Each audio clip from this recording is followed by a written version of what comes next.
بسم الله الرحمن الرحیم. اول به خبره کېده وي چې کومه ګټه اړې نو لاندې شاعر دی. اوس ماشاءالله د ګټې د پاسه لس شاعران ولاړ دي.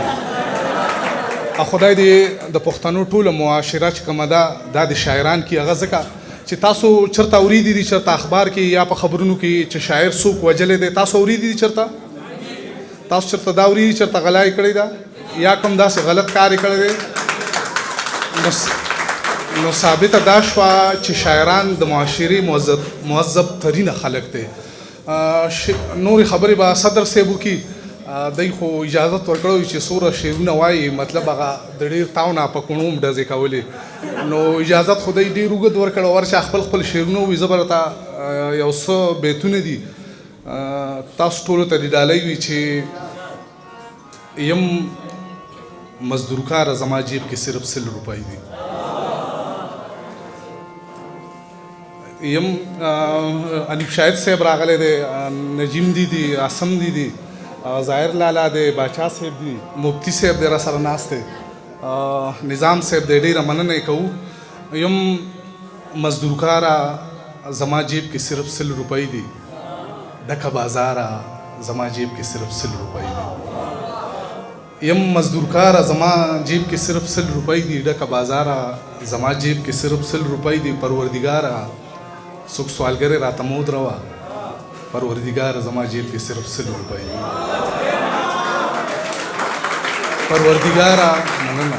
پروردګاره څوک سوالګرې راته مود روا پروردګاره زما جیب کې صرف 100 روپۍ دي. او دا زړه مې غواړي چې د سرو سره دې وتلمه خو خپله یاره زما جیب کې صرف 100 روپۍ دي. یاره ژوند ته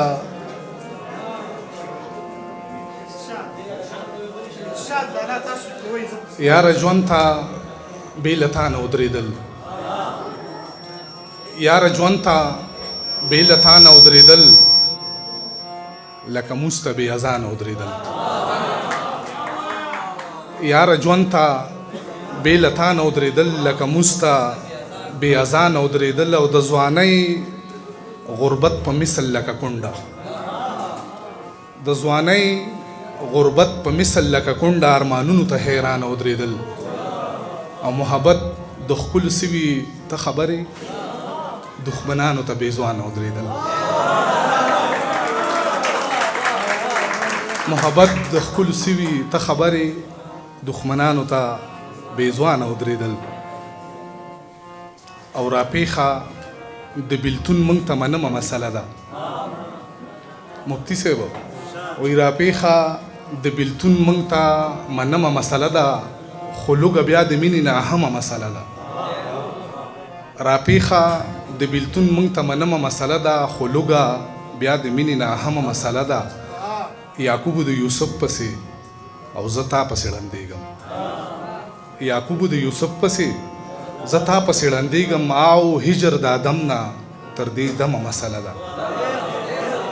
او د ټولې زمانې ګرد مو مخونو باندې و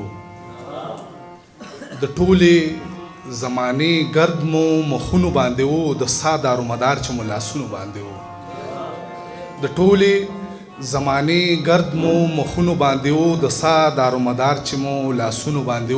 په نغدو کې وکړله د ځان د سر سودا خداج د هغې پیغلې په کیستونو باندې و. په نغدو کې وکړله د ځان د سر سودا خداج د هغې پیغلې په کیستونو باندې و.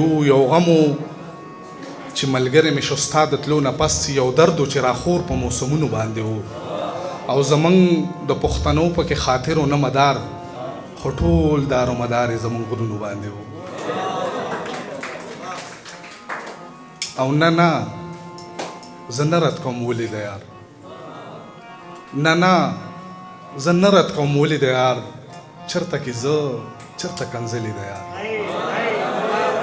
نه زه نه رد کوم ولې د یار چېرته کې زه چېرته کنځلې د یار. خپل سپکاوی مې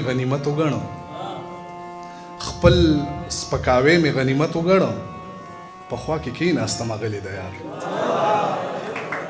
خپل سپکاوی مې غنیمت وګڼو پخوا کې کېناستم غلی د یار. او مینا کار نه دی د کمزر په خلکو، مینه کار نه دی د کمزر په خلکو، سړی دې وغورځوي ښځلې د یار. مینه کار نه دی د کمزر په خلکو، سړی دې وغورځوي ښځلې د یار. په ما کې څومره خاکساري وه یو وخت، خاورې د خپو مې ټولولې د یار. او د دوزخ تګو جنتونه نو، زه پې ورتلم خو د یار پلونه نو. د دوزخ تګو جنتونه نو، زه پې ورتلم خو د یار پلونه نو. د یار په مخ باندې خالونه نو، که سپاره کې آیاتونه نو. د یار په مخ باندې خالونه نو، که سپاره کې آیاتونه نو. هغه چې ډېر انسانیت و چا کې، په هغه ښار کې جوماتونه نو. هغه چې ډېر انسانیت و چا کې، په هغه ښار کې جوماتونه نو. حکم حضور ته بیرته څنګه راغلې، ستا نه مو دومره امیدونه نو. حکم حضور ته بیرته څنګه راغلې، ستا نه مو دومره امیدونه نو. او زمونږ لاسونه دی بلچوله جوړو، زمونږ قسمت کې کتابونه نو.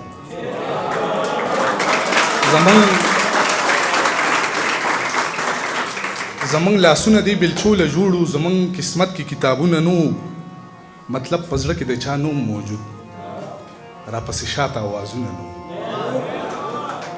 مطلب په زړه کې د چا نوم موجود، راپسې شاته اوازونه نو. او زمونږ درد محسوسول اسانو، خو بعضې خلکو پسې زړونه نو. زمونږ درد محسوسول اسانو، خو بعضې خلکو پسې زړونه نو. او درمانه موږ هغه خوبونه لیدل، هغه چې هېڅې تعبیرونه نو. ډېره مننه.